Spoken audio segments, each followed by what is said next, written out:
Welcome. Welcome, George. I'm a little nervous for Yeah, this. How yeah. about you? Not nervous. It's just diverting from our most favorite subjects a little bit. I would agree, and from anyone who watches this, the audience can let us know. They're usually there's a few select that let us know just how they feel. So I welcome that. Yeah. Um, yeah, I'll kick us off just to say that um, our show in general, higher vibrations, anything that gets us there. So that's a general thing. Yeah. And I had expected never to touch on something as divisive as politics. And Hmm. before anyone rolls their eyes and thinks, oh no, what George and I want to try to do here is kind of break down walls of a political conversation. I'm not saying that we're going to just dive into this, all hands and feet into the pool, but it's to try to understand people on two sides and trying to achieve either a commonality or at least, if nothing else, an agree to disagree. Hmm. Recognizing that George wearing a bluish shirt and me wearing a red is great and it's beautiful in its own right. And we're really here, and I think everyone who would probably watch this kind of content is here to help each other. Yeah. So not everyone might be able to see those commonalities, and I get that. This show is for those who can reach across a table or an aisle, break a little bit of bread, and at least understand, hey, I see where you're coming from, I guess, but not my thing. That's kind of what we're trying to do here, and we'll kind of get a little more improved on some of these topics as we go forward. George, is there anything you wanted to add? No, everything you said is correct. What the way I see this is more to get people to open their minds and hearts a little bit more. We often don't listen to the other side. I say we. I'm just saying as a collective humanity. Right. People get in their tribes and they may not even see, especially with the internet, how everything is so tailored. Like you're getting all the tailored items that go along with your thinking, and how are you going to see what other people Right. think, even if it's not an opposing side, but it's just another way. I mean, sometimes there's more than one side, but Yeah. um, my goal with this is to just show people, hey, we're going to talk about two sides of a subject that's political in nature, and we want you to, maybe this is the first time you're going to hear the other side, depending what side you're on. This does have two sides for the most part, but want people to start thinking more open-minded, and you don't have to accept certain things, but Right. at least listen to it, think about it for a little bit. It may challenge your perceptions are, at least. Yeah, I agree. And I think I appreciate you saying that, George. I think one of the best parts about this is that, all of us, I think, to a certain extent, especially if you're going to watch a show like this, you're at least monitoring from, say, arm's length what politics are happening that day, that week, that month. Um, and I think we've tried to pick a topic here as a starting point, George, and maybe others will give us ideas too, of tariffs, Yeah. a really galvanizing and divisive topic in a lot of ways. So, what we're going to try to do won't be perfect, but that means it will. George and I are going to kind of try and construct what a moderate person on the left might want to speak to and talking points, and what a moderate person on the right might want to speak to. And we tried to land on that to say, if someone's really, really far right and conservative, if we want to deal with labels, I don't like those, but we'll do it for a moment, or really, really far left, they're probably going to have a lot of, I'm going to say, emotion into things, which I'm not saying don't have emotion, but just I've found it helpful to be a little bit more objective and try to assess what's happening, especially in politics. Mm-hmm. Especially in a lot of ways, we kind of feel, well, it's out of my control. I'm a regular, normal person like George and I. And so that's what we're trying to do here. So, tariffs. Um, George, did you want to start off with anything on the tariff side, or do you want me to? Yeah, I'll start with the first point on the left side, because we don't have tariffs now, right? From what we understand. So this is totally new. And I think this is the first thing that pops up that I keep hearing over and over, as a, I guess, I don't want to say talking point, but as a concern if you're more on the left. And that first one is that, people are concerned that there's going to be higher costs that are going to hurt working families, because they see it as, well, the tariffs are going to raise prices on goods because they're going to just pass that along to the consumer, right? Our whole Right. lives we've seen taxes and cost increases that always has hurt us, right? The little guys. It's always gone and hurt families. The cost of living goes up. So what they feel that's going to happen is going to affect really low and middle income households. And Right. they're saying that, I don't know if this figure is even right, but they're saying the consumers paid 90% of the cost and not the Yeah. foreign producers. And, we're still feeling the effects of inflation. And really, that's understandable. I mean, whether you're right or left, everyone's been hurt Yeah. with inflation. And if tariffs are going to increase that, um, potentially, at least according to what the left thinks, then yeah, it would be crushing. I would be like, yeah, I mean, I'm not left or right. I was right for a while, and now I'm just whatever is going to work, Right. regardless of side. But I think that is a very reasonable argument that people are afraid of. They're Yeah. afraid that that's going to happen. Yeah, so I'll agree with you that I think it's a very real thing. I'm gonna try and give a little bit of my context, and then what I perceive at least a moderate right person would say. Mhm. Um, so a couple things I want to kind of tease out from what you said. Um, I do agree from a right moderate perspective that costs will likely increase, or at least they're not going to go down. Mhm. I probably would also say, though, that inflation was already happening anyhow. Costs were going to increase. Yes, they might accelerate, but if we already felt that because of it, from an economical standpoint, costs are going to increase, and there's a long term or even a midterm, not in terms of a politics situation, but near term in a couple years, Mhm. if those costs were going to increase anyway, wouldn't it make sense to at least consider and put forth some examples of tariffs that may start to, whether it's slowly or whether it's immediate, start bringing back some or a lot of jobs onshore, even while costs are increasing? That would kind of be sort of my response to that. But I wouldn't disagree that I would likely think too that costs are going to increase to a certain extent. Um, I know that you and I will say a lot on this, on this show, in these conversations about sourcing locally and buying locally, and Mhm. I get it that you can do that in some things, produce and food, Yeah. local farms and things comes to mind. But if you're buying, say, a phone or you're buying a computer or something like that, you really can't source locally, and so I'm Yeah. not taking away from that. Right. Yeah. No, I agree with that. Even clothing, like, do you know anyone who makes clothing locally? I mean, you can buy some stuff made in the USA, but Right. it's kind of harder to get to that level locally. It is. Yeah. I almost want to jump and I want to ask if you're ready, George, but I almost want to jump to some of the businesses that people are probably employed in Oh that yeah. are multinational in scope. And so, and this is not to disparage them, because companies work within policies and laws, and Right. like anyone in business, they're going to want to use that to the advantage of the company they Mhm. represent, right? That's a good intention Yeah. up until maybe it's not. Yeah. George, are you okay if I kind of dive into that and let you kind Sure. of pick me Yeah. apart? Yeah. Yeah. And make sure if you want to shout some things at me, George, just do it. Like Yeah. just lean all into Yeah. the. Yeah. Yeah. I will. Okay, good. So I want to talk a little bit about, and I know I'm expanding out kind of the macroscope of this. Not just individuals, but a company. Say a company might have a corporate footprint in the US, but they've got a huge footprint, say, in Mexico, or a huge footprint in Canada, or maybe India. Mhm. They might have sourcing in the Asia Pacific, like maybe China, because of silicone chips and other things.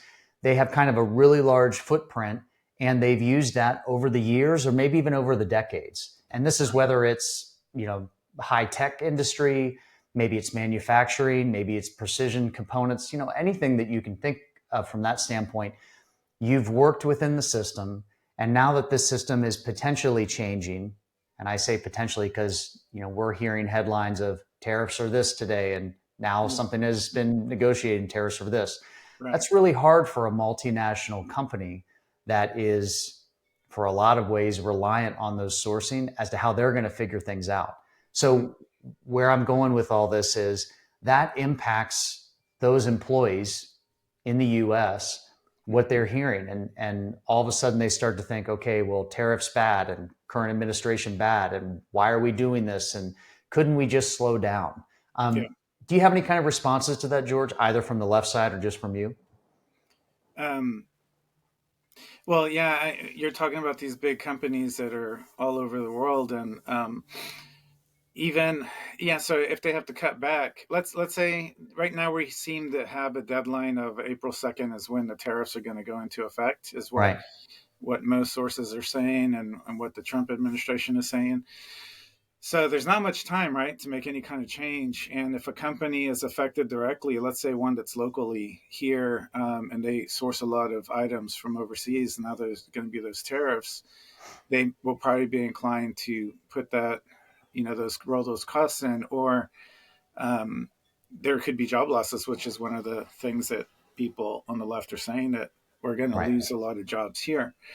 Um, and if we're just talking in short term, because I know a lot of people are just short term, right? What's going to happen today? Oh, I'm going to lose my job today. I'm not going to be able to buy groceries and pay rent, whatever.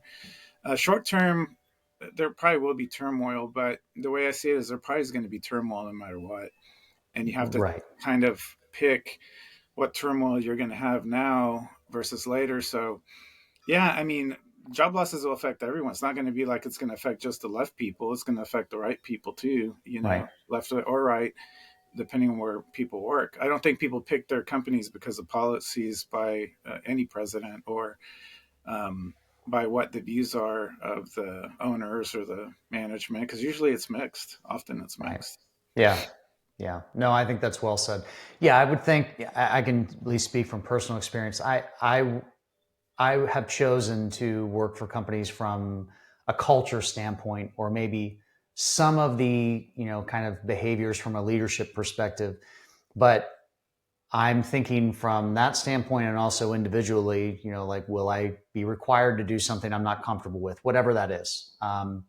Pick a topic. Mm-hmm. Um, I kind of love the direction you're going in this, because it does have an immediate impact potentially for, say, workers in the U.S. or just the business in general, where your job might be eliminated or downsized or maybe even Mm-hmm. outsourced. Um, I think of an example. I won't name the company, or maybe we can. It doesn't matter. But Yeah. a large company that makes cell phones. Mm-hmm. Now, you can fact check me on this, George, if you have seen different things. But at least what I'm seeing in the news, there was a announcement, I think earlier this month, Mm-hmm. that there's going to be new factories planned, whatever planned means, Yeah. for 20,000 jobs or thereabouts, which is a huge uptake. Mm-hmm. And then something like 500 billion or something, that's investment in the US. Right. Now, I get it. That brick and mortar factory is not going to be stood up tomorrow. Like, I assume that's years in the making, unless it already Right. stands and they can just lease it. That's a fair assumption to make. Yeah. Right. So I get that that's a long, or some might argue a midterm thing. It's not immediate. Right. But what I think it does talk about is the strength or the leverage that a tariff in that way can force upon companies, at least in their structuring. So if I'm talking about those multinational companies, if they're thinking about, okay, we need to downsize and maybe sell off a company or sell off a certain portion of the business, they might not think to sell off the US portion any longer, Mm-hmm. because they're thinking, well, we need to have a stake in this if and when, hedging our bets, if you will, that we're going to need that factory, we're going to need that sourcing Mm-hmm. in order to kind of counteract tariffs that might be on products, say, from Mexico or from China or from India. I don't know the list of the Or entire even just the countries. components. If you take a Right. cell phone, there's components that come from many different countries. Right. Exactly. Yeah. Exactly. Yeah.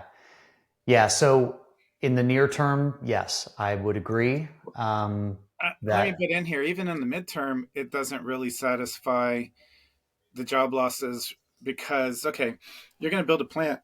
Is it one plant? Is it several? And if that one plant is in one city, that's 20,000 jobs for that city. But what Right. about all the other jobs throughout the country, right? So it kind of solves a little bit of the problem, but not entirely. We're going to have to see, for what you're saying, that to be fruitful, we're going to have to see many companies do that all over the U.S. so that people can still have I agree. jobs. And then how quickly is any of that going to happen? Was any of this in the works? We Right. heard that Trump was kind of doing business deals and things last year. Has any of that translated to any maybe reopening of things that were around? Right. How quickly can any of that be stood up? And then how do you even transfer from one job to another? Let's say the place you work Yeah. shuts down. What are you going to do now? Right. For how long? How many weeks can you survive? So I agree with you. Yes. And those are all great questions. So let me, you could probably call it pushback a little bit, but let me try and go at it this way. And I'll go ahead and name the company I'm talking about. It's Mhm. Apple. Yeah. I don't know how many employees they are, but if they're thinking of adding 20,000 jobs, I think the stat I saw was something like in the next 5 years, something like that, which would Hmm. make sense if they need to build buildings or Yeah. tie off leases, things like that. Um, I would agree with you. If that's just in the city of, say, Austin, Texas, and I'm just guessing, I don't know Yeah. why that city Yeah. came to mind, but I'm just thinking out loud. Um, so that's for one city. So you're right. That's not going to necessarily affect Oregon or North Carolina or California. Hmm. But I would respectfully push back to say that's a really big brand and a big company. Hmm. And if a domino like that sets themselves up to say, this is what we're doing, I would think that competitors or people that are companies that are aspiring to be like an Apple brand, they would say, okay, this is what the market's starting to push for, or at least companies that we aspire to be like. Shouldn't we start doing this too? Do you see that point, or would you think that's a little I too? think in industry, and I had a business or two over my lifetime, and I've worked in small, Yeah, personally owned businesses, and I've worked in large corporations that are international. So I got to see a lot of things. Um, yeah, industry tends to go a certain way, right? There's certain trends that will right. happen. So I definitely see where that's going to lead to more. Because think about this: let's go a few years out from now. It's probably going to be a big deal for Made in the USA again. Right. It was a big deal for a while, Yeah. and I see that it will probably be a big deal again. Yeah. But once again, how long is it going to take for people, and what are they going to suffer? Are we going to have more poverty during that time? Like, what's really going to happen? Yeah. That's the concern to transition. Of course, we can't keep going with the high inflation, though. I mean, just now I saw in the news that eggs are now coming back down. And that's just one item, right? I mean, there's a lot of items that need to start coming down in price, but the tariffs are definitely something that it's going to shake things up for sure. We're not going to have the same country Right. I see probably in the next year that we have now. Right. Right. No, I would agree with you on that too. Um, so there's a couple things that you said there that I wanted to kind of ask about. I'm trying to think from the left side of the aisle, if you will. Sure. Um, so I'm laughing a little bit because the way that you're describing sort of left moderate here is, and maybe I'm wrong, but I'll throw this out there, and you or others who see this can tell me if I'm just out in the ether. Uh-huh. Um, it almost sounds like you're saying, look, right now, yes, we recognize there's things that could be changed, but Mhm. if we make this large, significant change right now, like it's going to move too far in a direction where people can't make rent or mortgage. Some prices are coming down, and that's great. Eggs you mentioned. I've seen gas, at least in my local area of North Carolina, is coming down too. And so it's almost as if you're wanting to conserve what we're doing right now, almost as Mhm. if you're being conservative, at least Yeah. from the definition of it. Right. Am I making a leap on that, or do you think that's No, potentially correct? I mean, like I said earlier, I kind of look at all sides, Yeah. but yeah, it's weird. The main thing is how do we keep people from slipping through the cracks, right? And that's the Right. concern.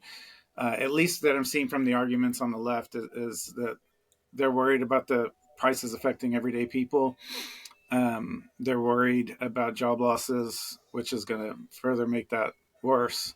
Another point that we had, on the left side, that to me, I don't know. They're saying it is just to throw the other one in here because we have three. They say that global cooperation will fall, and people are calling it a trade war, a tariff war, and Right. yeah, I guess you could see that, right? If you're all of a sudden going to be like, "Hey, Canada," or "Hey, China," or whoever, we're going to throw these tariffs on you. I think a lot of people on the left, though, if you're going to take that position, I think they don't understand, and maybe I'm arguing the other side here too, but they don't understand that this country has been tariffed by Right. everybody, and it's like we've just been giving, giving, giving, and Yeah. and they've been taking. So yeah, I understand worrying about global cooperation. They mentioned climate goals as well, which that's a totally different subject. To me, Right. it's irrelevant as far as tariffs are concerned. I don't even know where that's concerned on the left, no matter what I look at. But Yeah. I understand the global cooperation piece. Yeah, you want to start a financial war, right? An economic war. But it's like, well, they've been beating us down, So Yeah. I see it, and yeah, I see the other side too, and it's like, well, shouldn't we be fair? Shouldn't the whole earth be equitable across all countries, across all tribes, right? Yes. Yeah. Yeah. I'm smiling because I wanted to mention the word war, and then you Mm. said it. Yeah, So now I'm going to dive into it. yeah. Didn't even write out that question. Hmm. One thing I will say before that, the term of I'll guess I don't know if it was the term of equality or equity, but I would say this, um, and I know this is going to be really divisive, likely to say. Hmm. Um, how someone is paid in one country versus another is not a riddle I'm going to try to solve when I say Yeah. this, but I do think anyone would agree that whether you worked in the US or you worked in London or you worked in India or China, all of us would want to have some equal type of pay associated with it. Hmm. Um, it that's just my opinion. Hmm. The other thing that I wanted to say, and I wanted to kind of get into what you mentioned about war. So yes, it could. I would say even from a moderate right, if I can say that, that it may kick off a tariff war or an economic war. But I would also raise my hand and say, wouldn't that be a better type of disagreement to have, if you want to call it a war, Hmm. as opposed to an actual physical boots on the ground war? If if your leverage is to use a policy instead of a just an all out and only sole threat of force, I think I would choose the tariff way and the economic way, at least at the same time, maybe as military muscle, if you will. Hmm. Wouldn't you want either try to avoid war, which I hope we all would want to, Yeah. although I understand we can't all agree with each country, how they treat people, and that is most important, Right. especially on what anything you and I talk about, George. Um, but I think we would want to consider all options that would help save lives in whatever that means. Save lives either on a battlefield, save lives by them having enough to eat, enough to afford all the things they might need. Do you see where I'm kind of going with that? Yeah, yeah, I do. I mean, there's all kinds of wars that humanity is used to fighting. There have been economic wars during the history of humanity. There have been, physical wars with weapons, and I, I, I would love to have that one off the table completely. Right, Everyone reduce militaries, everyone stop invading countries, at least for the reasons they've given us. Right? I right, mean, it's all pretty ridiculous. So yeah, if you were going to have a war, which is still going to be hurting a lot of people, it right. would be best Will, to at least take the bombs and bullets out of it. right. Yeah. Although I will say, often there have been times in the past where there have been economic wars and they turn into bombs and bullets. So you Right. kind of have to not cross certain lines. or maybe push them, but don't push it to that level. But yeah, it'd be great to take the physical fighting off the table. Yeah, it's a fair point that if you push someone far enough by the, I'll say it, the power of the pen. Yeah. If you push a country far enough in policies, economic or otherwise, yes, it could escalate to a full scale war. I Hmm. understand that. Yeah. George, I got to say as an aside, I never thought I'd mention that 3 letter word on Yeah. this Mhm. show ever, but here we are. So here we go. Yeah. Hey, you'd mentioned 3 points, so it might be good to talk a little bit about some of the data points. So, are you good if I kind of start off on some of the Yeah. Sure. right moderate things and Yeah. you kind of pick that apart? Hmm. Okay. So, here's some data points just in general. And George and I tried to keep it, simplified, which probably will be a task. But so right wing data points that I would say. Manufacturing job gains. Now, this is using some data from the first term of Trump's presidency. Hmm. So there were some first term steel tariffs Hmm. in the 2018, 2020 realm. And I know some might say, well, 2020 and beyond is just a whole different ballgame. I get that. But Yeah. I'm trying to ground this in some data points to try and talk a little bit in detail. Yeah. Um, so those steel tariffs that I mentioned in the 2018, 2020 timeframe, they boosted U.S. production, at least as I read, by a Hmm. capacity of around 8% or thereabouts. And this came from the Commerce Department. Hmm. So we can believe that data or we can question it. I'm Yeah. not here to do either. So, Sure. um, and that added about 11,000 jobs. Hmm. And then there's other metal imports now. If you think of, okay, let's try to think about what that was and how could that possibly trend out here. If you're looking at a sector, say, of manufacturing or precision casting and stamping, which I know, like where I'm from in the state of Pennsylvania, that's a huge thing.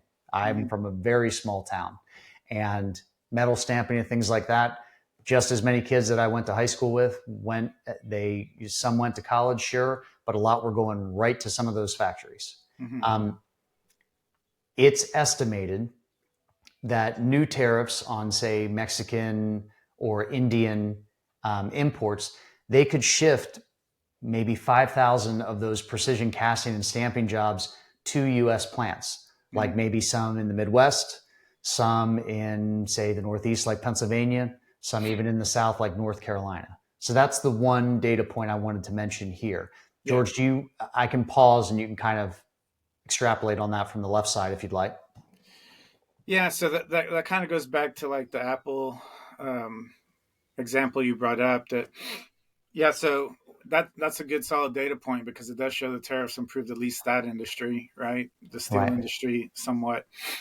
The question that comes back to is how many people are going to be hurt during that transition, right? Like, Right. what tariffs are going to come out on April 2nd? Yeah. How quickly is it going to get companies to move? How many companies are we going to lose in the process, right? I know a company in this area, in the San Antonio area, that um, they were doing pretty well during Trump's first term because there weren't any tariffs on what they were doing, right? It was Right. more like clothing, bags, backpacks type of thing, and they were even a military supplier. So it's just interesting to see how they had to move to different countries as different things were happening. So everyone was getting stuff from China, right? Yeah. But then there was some problems with China in the U.S. during Trump's first term, and then they had to find somewhere else to go, and then they had to cut back on some employees, and they were hurting for a while, and then they had to cut back and cut back and cut back. So I got to see that firsthand, and I don't know, like for instance, for that company, what will help them at this Yeah. point, right? Because they were having to compete on price because they were dealing with government contracts, and the government was always trying to get the cheapest price, even on some things, right? Like you wouldn't think that government is trying to get the cheapest price on something, but for this they were, Yeah. and they had to compete with others that could do it cheaper. Their quality was great, but they had to go to Mexico. They had to look at India, all these other places. So is anyone making those things that they can subcontract out in the US? I don't know. I haven't checked on that company to see how they're doing now. I Yeah. can't imagine they're doing great right now.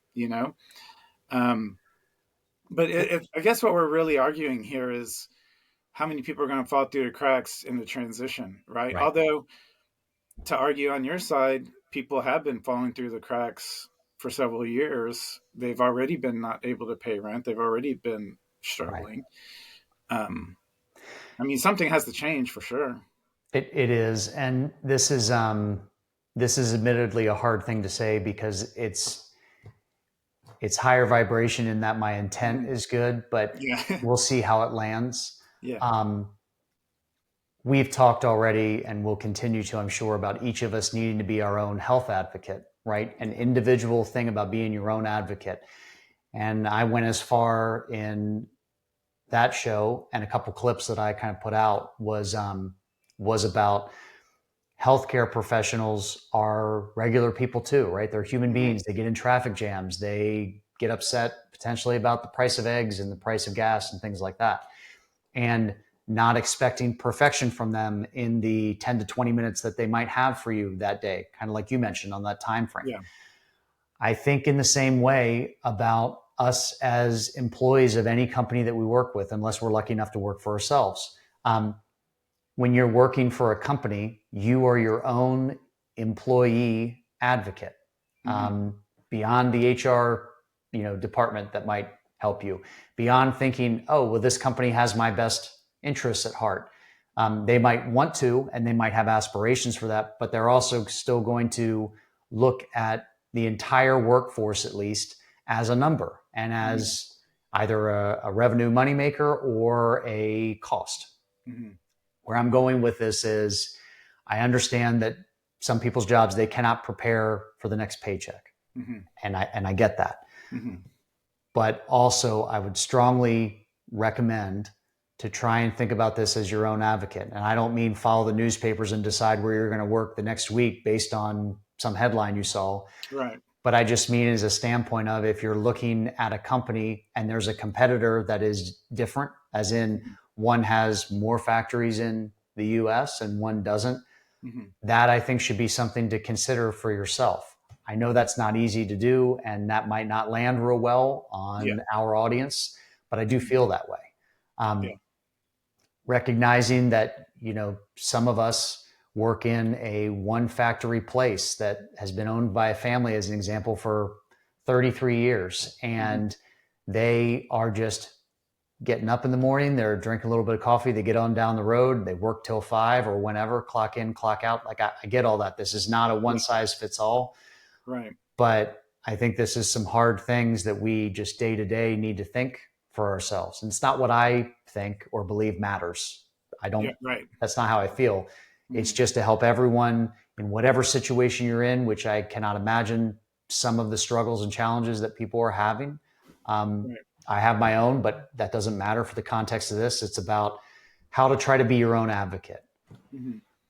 Yeah. And on that note, I'm in groups that have a lot of left wing people. I'm in groups that have a lot of right wing people, Yeah. and it gives me some good perspective to see what they're going through. And I see ridiculous arguments on both sides, to be honest with you. And I do see a lot of sad things on both sides as well. And it's kind of crappy, that people are hurting in those ways. Yeah. But I do agree with you. Ultimately, we have to have personal responsibility for everything in our life. And yeah, there's things that are going to be out of our control. And I know people on the left may not want to hear this.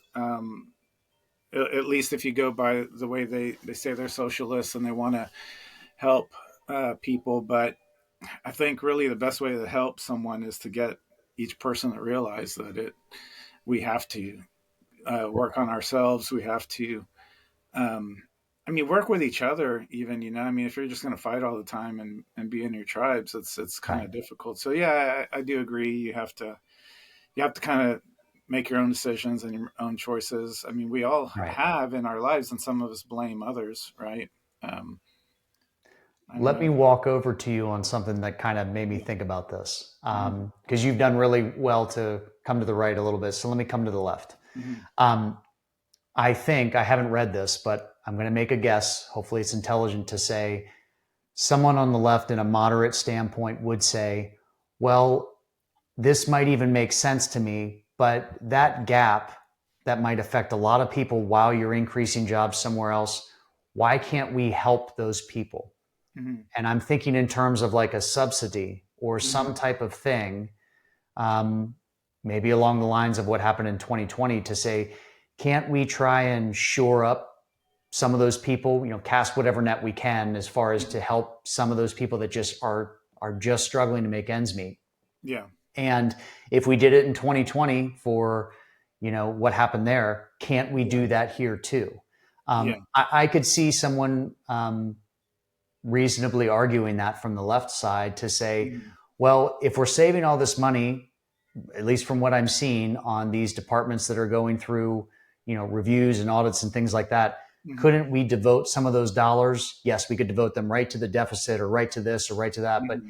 couldn't we focus that on the American people and say, this X amount of money is going to go to you as you're going through either cost escalations because of tariffs or because of job losses or whatever else? What do you Mm-hmm. think about that? Yeah.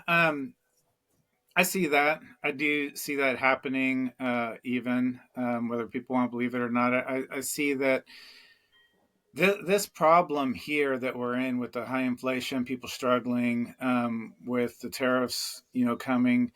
Um, I see it as it's going to take a lot of solutions, a lot of things happening all at the same time. Um, I don't know if you saw that movie, Everything Everywhere All at Once, but that phrase has No. stuck with me ever since I've seen that movie because Right.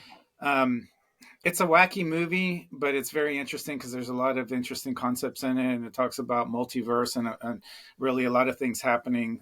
So the way I see this, yeah, everything everywhere all at once is going to have to happen with these tariffs. You can't just do the tariffs and let's let everything just kind of fall and see how it goes. There's going to have to be work from the left and the right Yeah. to come together and figure this out so that we don't leave a lot of people behind. So that, Right. and that's going to be, I've seen in right wing groups where they're like, well, screw you, y'all made these mistakes, y'all should have been pro America, blah blah blah. And they're like, okay, we can't be that heartless, right? Everyone's Right. been in their situations of believing certain things, even the right has as well, and um, people sometimes flip flop, and I'm like, okay, we don't need anyone to flip flop. We need everyone to look at both sides Right. and figure out what are your concerns, and that's why we're talking about this today to show both sides of the concerns on the tariffs, um, because we want people to understand that hey, this isn't going to be just okay. Tariffs is going to fix everything. No, I mean that's the simple thing that's being said, Right. but in reality, there's a lot of work on the background that needs to happen, and both sides need to come together to figure out what's the best way to help everybody. I Right. mean, if we're all Americans, I kind of don't want to see political parties anymore. I kind of want to Mhm. see all that dissolve and disappear. I want to see everyone just coming together for what's the greater good of everyone in this country, and yeah, help people when they need it, and Right. train people to do what be useful in this country. I mean, for so many years we had people not being trained in anything, and look what happened. Like we have to take control of the steering wheel is what I want to say, instead of just seeing where the road's going to take you, right? with, Yep. with your hands off the wheel, which I feel it's kind of for the people anyway, from the view of the people. I think that's what it's been like for a very long time. I agree. You mentioned flip flopping, and I didn't expect to admit this, and I don't think you know this unless you've seen some of the expos I mentioned. So I'm just going to say this. Mm-hmm. Me personally, I have voted in 3 presidential elections. Mm-hmm. I have voted, and you'll be able to guess who it is. I won't name names, but I voted in 3 presidential elections, and all the presidents have won. That's not Mm-hmm. about me. I'm just reporting the Yeah, news. yeah. I have voted for 2 Democratic presidential candidates, Mm-hmm. and I have voted for 1 Republican candidate, and all Mm-hmm. 3 won. And this Yeah, has been over however long, 15 years or something like that. yeah.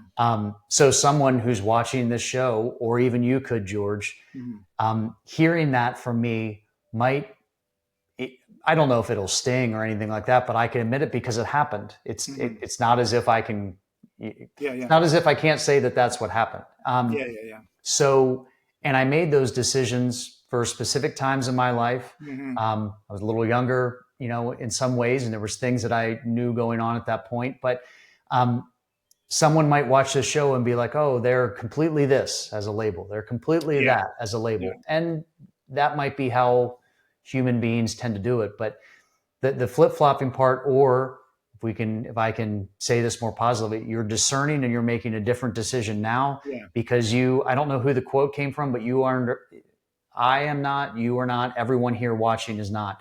You're under no obligation to be the same person that you were yesterday. Yeah, and I would argue that if you are, then you haven't grown. And like Right. I like to tell people that, oh yeah, that version of George is dead. Like All right. if you're not killing yourself, once a year at least, then I don't know what to tell you. Like Right. that's my philosophy.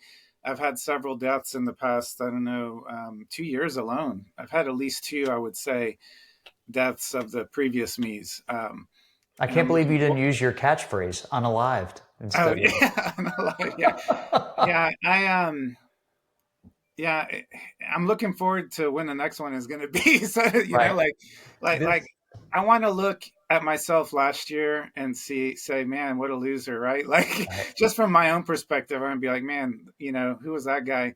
And I've seen that several times in my lifetime. Like there's people that know me from way back when that they don't know who the hell I am now. Right. If they were to talk to me now, they wouldn't know who the hell I am. They Um, wouldn't know me either, and that's yeah. happened a couple times.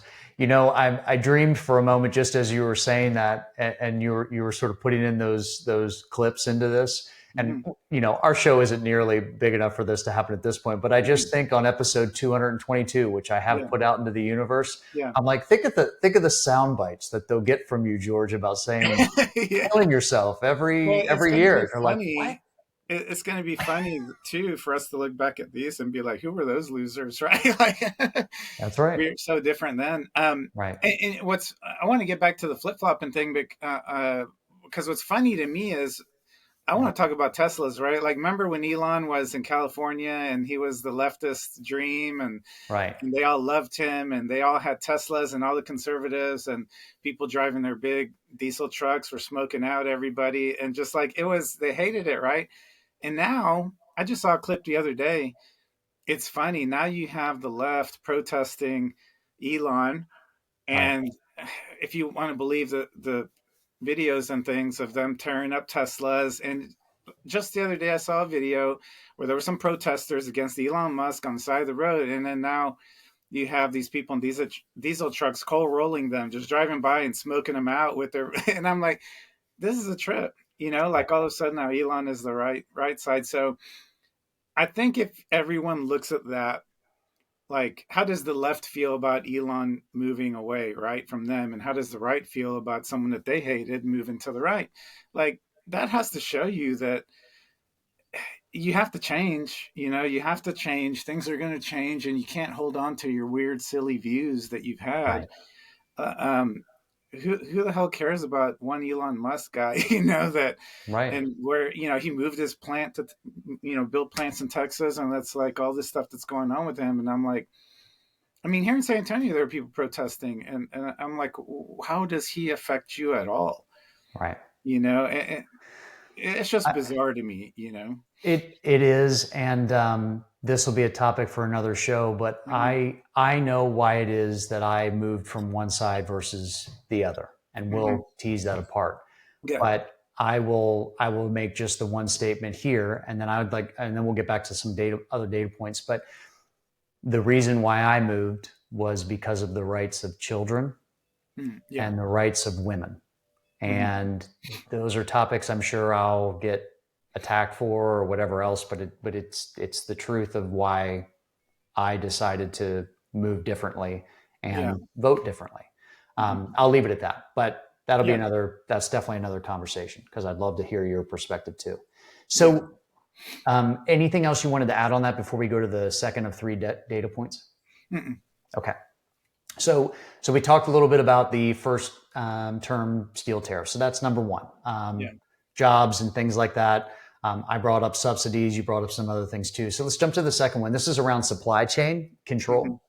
So pre 2025, so at least last year and possibly before, China supplied approximately 80% of all US semiconductors Hmm. and 60%, if we're looking at manufacturing, precision metal components. So directly from China or third sourcing or whatever else from some of these probably a lot of these multinational companies that I mentioned.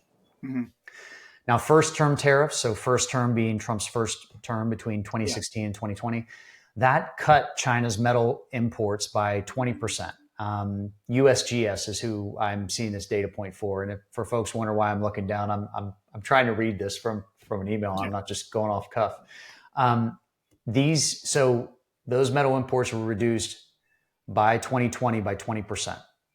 And it was 60%, so it's down to 40. Mm-hmm. And then there was the idea of these 2025 tariffs. Again, I think you said April 2nd. You know it better than I do. 2025 tariffs aim to halve, so cut in half, reliance on foreign source components by 2028. Now, I get it. That's more than 2.5 years away. Like, that's a lot of time, but it's to cut that in half by foreign source components by 2028, and that would obviously boost U.S. based production.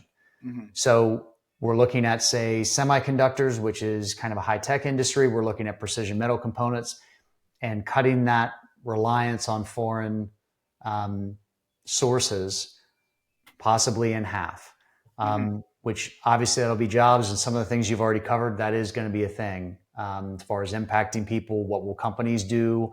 Are companies going to be able to survive and make that jump by 2028? At least if I'm a savvy company and I am in the black, then maybe I can make some of those choices now. Yeah. I know not every company can. They have a board of directors. They've got the stock market and Wall Street, pressuring them to do this now.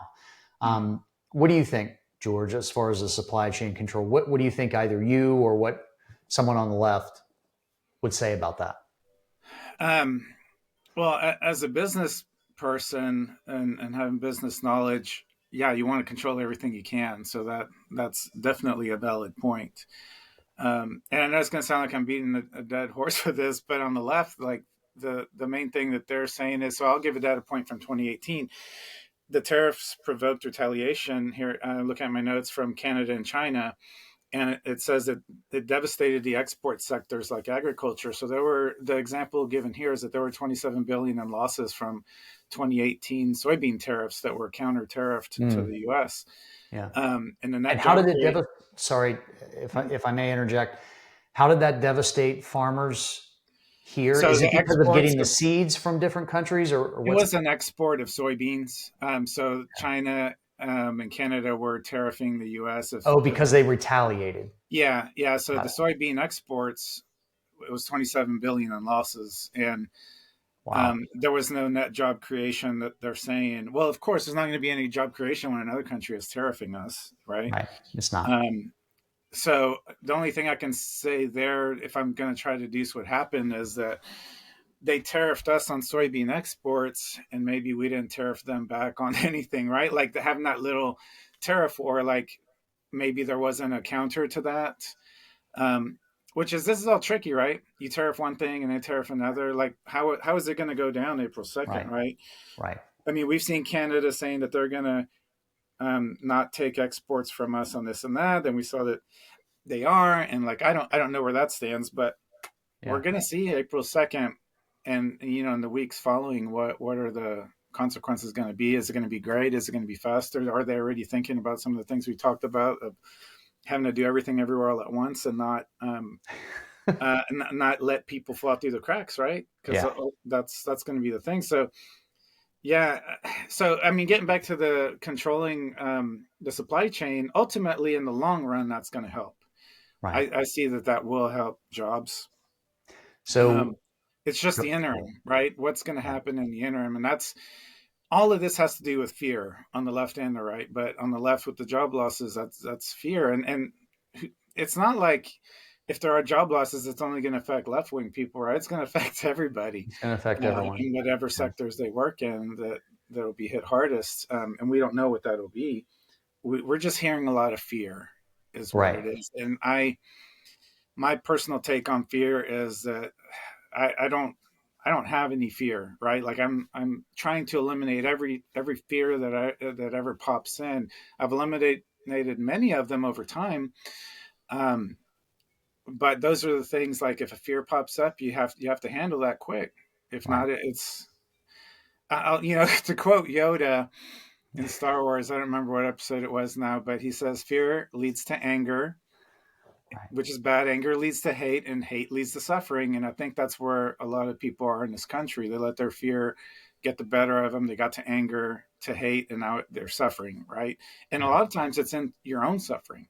It's not necessarily suffering of the people you don't like, but for sure it's going to be your own internal suffering. I agree with that. Yeah, it's well said by Yoda. Yeah.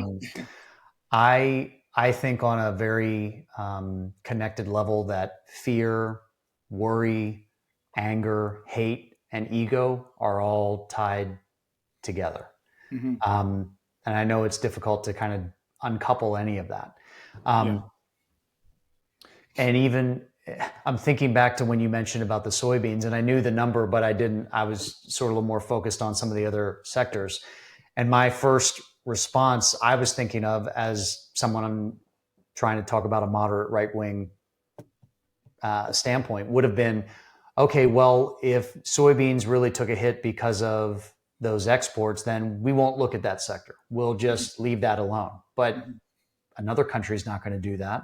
They're going to look in the opposition to us and what's going to hurt us and what's going to get their point across, just like we're trying to get our point across. So you're right. I Right. mean, I haven't seen the movie, but everything all at once makes a lot of sense, Yeah. which then makes it very complex for everyone. And then you and I talking here, it's like, oh, gosh, what do we do? I mean, what lane are we going to pick? Or do we just do nothing? Do we just, Yeah. do we just stay close and, just try and weather it?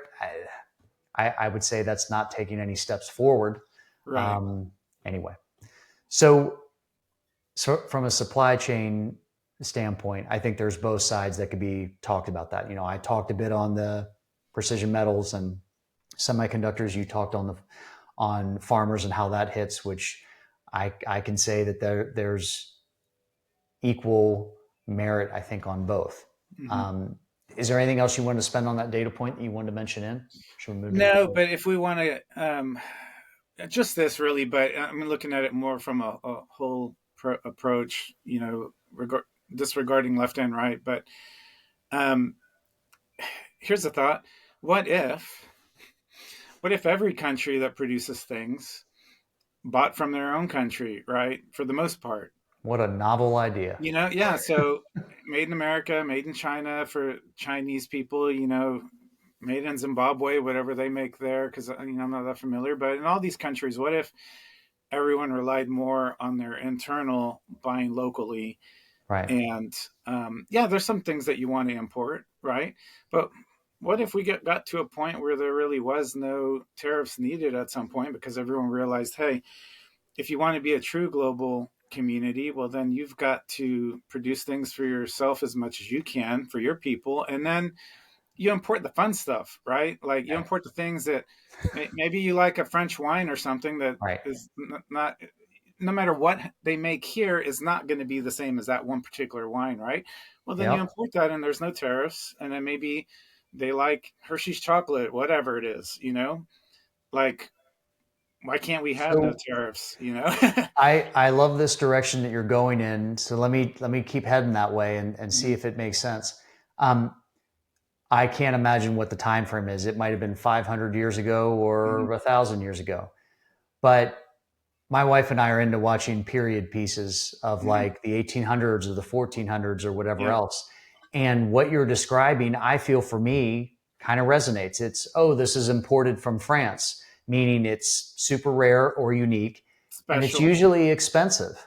Hmm. So in those days, it was likely by a logistics standpoint, not in a global economy where you had to do what you did there. And if you couldn't grow it or make it in your country, you just didn't have it. Right. And I know I'm taking some creative license here that that's not right now, but I want to run with what you're saying. Yeah. Um, so if we were to be thinking about tariffs in terms of that, and I get it, it would take a long time. Even the stat I just gave was 2028. That's not Yeah. immediate. But if we started to look at this from a framework of at least for the countries that could, or maybe for all countries, I know some are small, they might not have a lot of their own resources, which I know Hmm. is a different thing. And Yeah. you and I aren't going to solve that riddle here either. But if you're looking at your own sovereignty as a country, Right. to at least get the table stakes basic necessities met for your people, and then look at imports as what they used to be, um, something that was unique and rare, probably expensive, but if you really wanted it, you'll figure out a way to get it. I mean, I think that's what you're talking about. What do you think? Yeah, yeah, that's exactly the case. Um,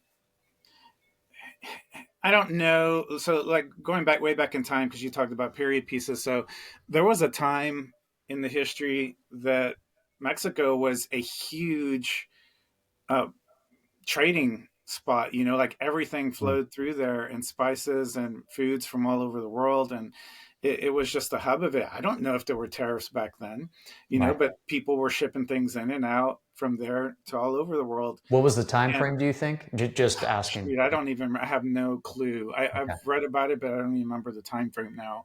And I just know this mainly through food because Mexico has such diverse cuisine, and if you go to different states, they have many different things that they eat, and a lot of dishes. I would argue they may have been one of the early fusion food places because they had Okay. influences Oh, from all kinds of countries.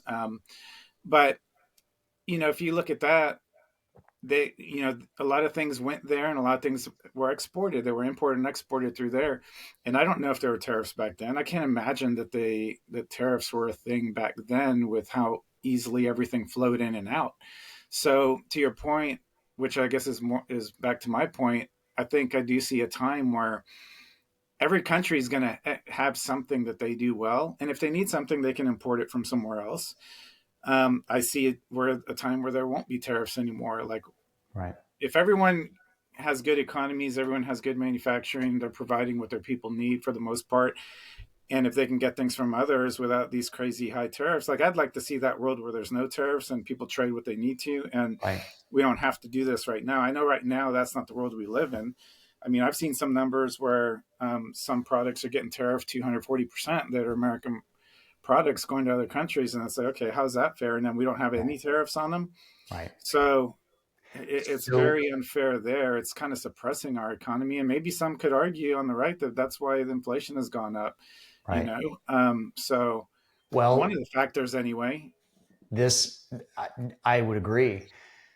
And it kind of almost bolsters what you're saying and we're saying collectively as far as imports. So, if we're talking about a country's sovereignty and making sure basic needs are met, and if so, and if higher quality needs are met too, great.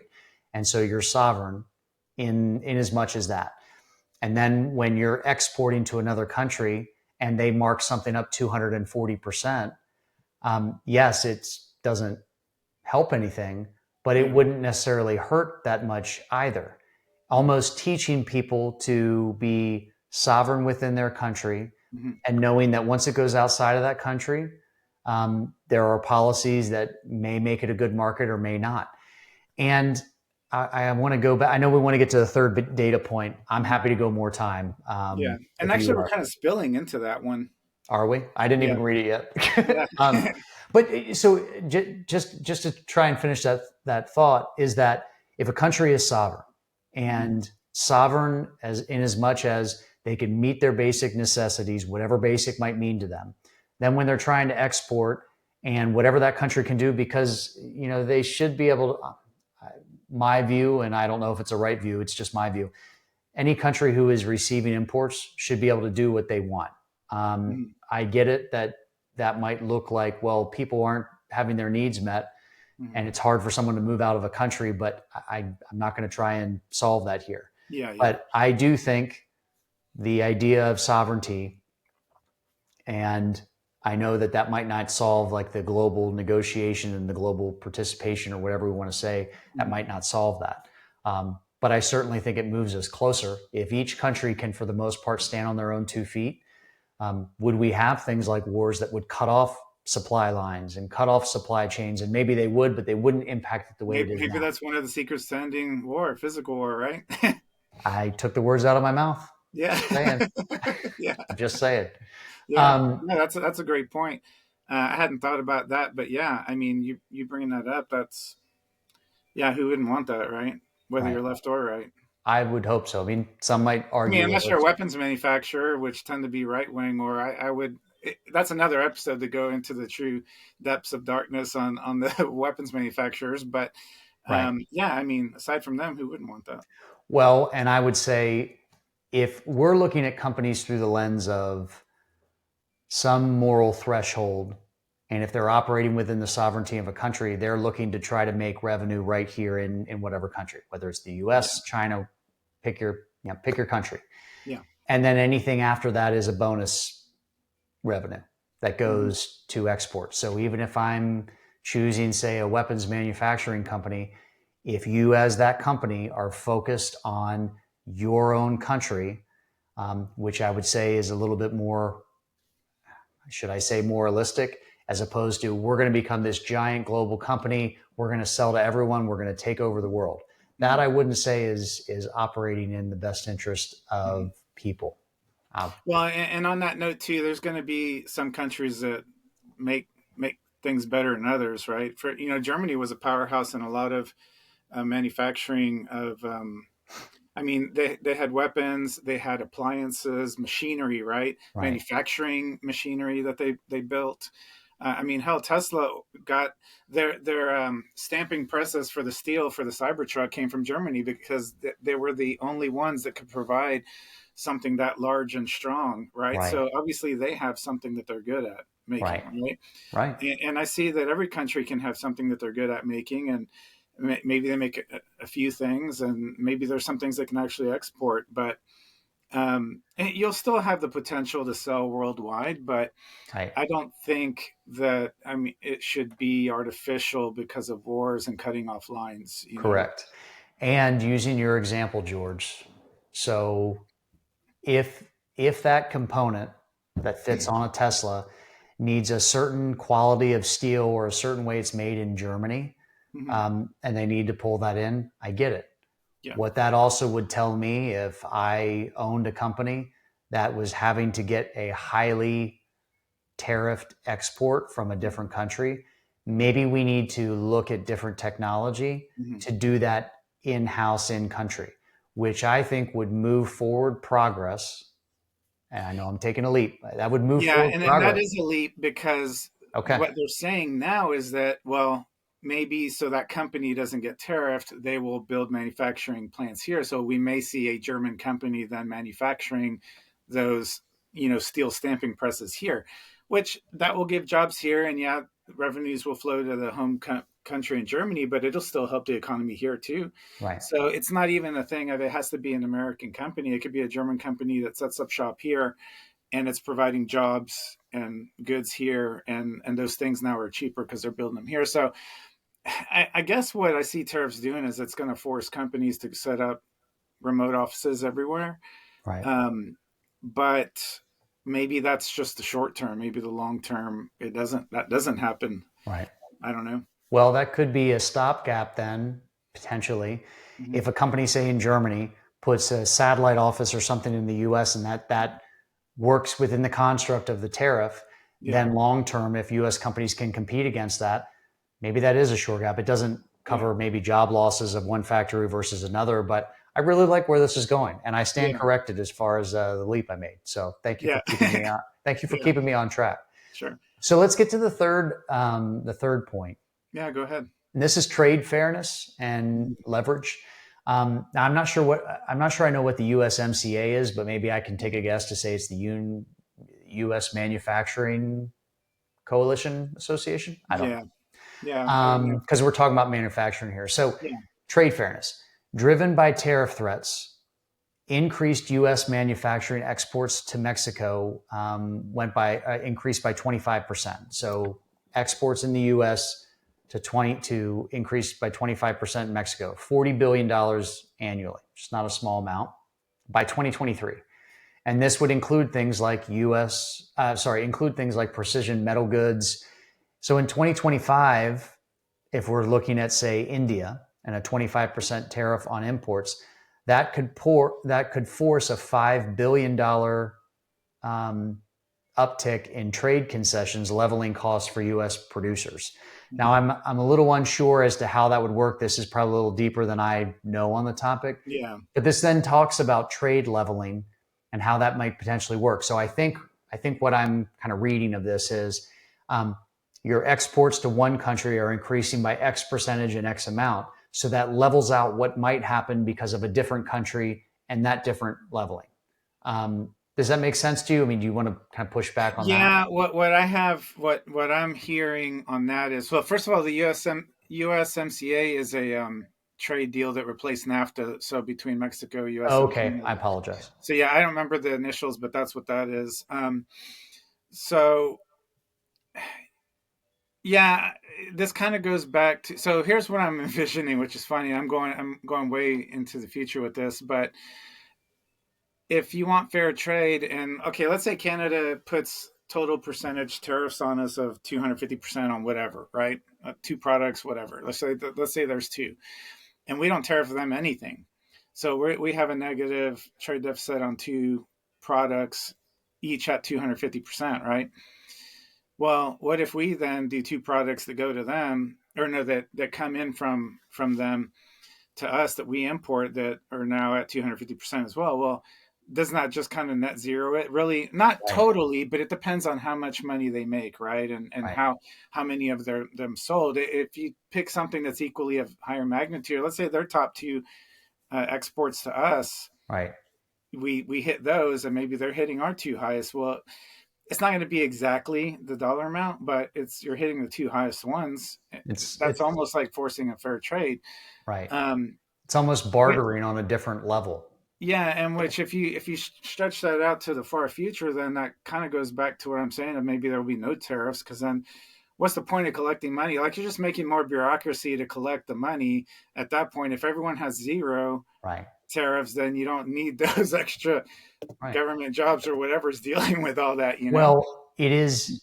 I agree with you. In as much as what you're saying, I think it would end up being effectively being zero if you're assuming that every country would continue doing that, even in the Yeah. non-existence of tariffs. So I So almost hear you saying tariffs are there as guide rails that hopefully are never touched. It just zeroes out everything. And I almost think this is different levers that you can pull. Like, okay, well, this is why you do this because this is why we do this.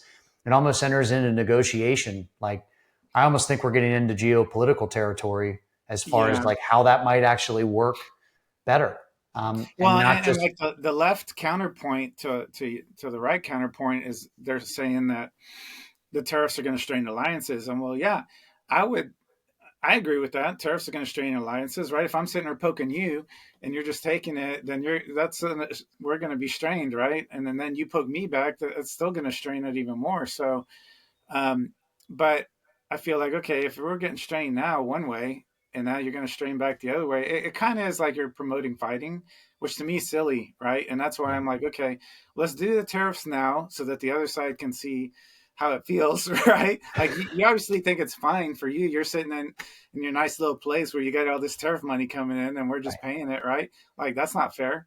right, So I do see the left side where they're saying it's going to strain alliances, but you know what? I'd argue it's already strained. Like, we've got to balance it out, and then right, if everyone's tariffing everybody else, and we can take the physical war piece out of it, well, then it just seems like the logical conclusion is to eventually get to where everyone takes care of their own people, like you said, and then there are no tariffs right. eventually, you know? So I So think, it's a I know we're painting a positive picture, but I think we've been living in such a negative world for so long. We've got to get everyone to see, okay, it's bad now. Let's make it better, and we'll try to do it as quickly as possible. But the end thing needs to be that every country is thriving.